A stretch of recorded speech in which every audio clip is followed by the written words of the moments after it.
Family of a woman found dead on a suburban hospital roof is now suing the hospital. They say she'd still be alive if she'd received proper care. Hospital leaders say they did everything they could and responded appropriately. WGN's Andrea Medina reports now.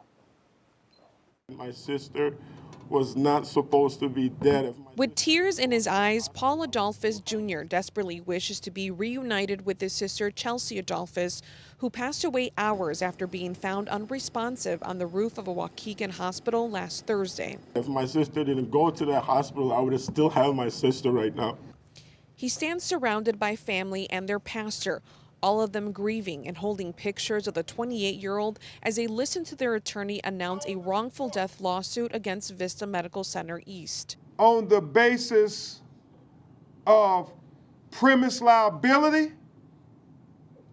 negligence, and medical malpractice. That's clearly within the right of families to do that. During a separate press conference today, the CEO of Vista Hospital addressed the investigation into Chelsea's death and offered his condolences. He says patients have the right to leave at any time, but once it was noted that Chelsea was missing, the hospital followed all necessary protocols. We're confident that the way the staff handled this situation was 100% appropriate. The police were notified, the code went out over the loudspeaker. They did not give her the standard of care that was needed. They failed her in many ways.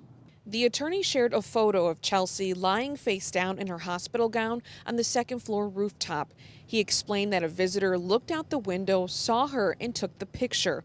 Paul says what frustrates him the most is that hospital staff gave him conflicting and false accounts when he asked about what had happened to his sister. He added the photo played a role in uncovering some facts. Why look my family in the eye and lie about the day where my sister was found?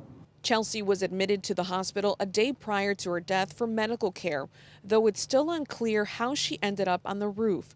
But the Lake County coroner reported that preliminary autopsy results indicated that Chelsea died from hypothermia after being locked out of the hospital.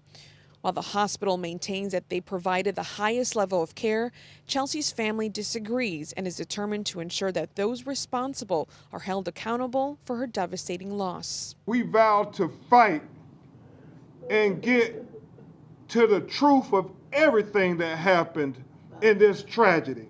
Family members say Chelsea dreamed of having her own hair salon and also had plans to open a restaurant with her brother for their mom.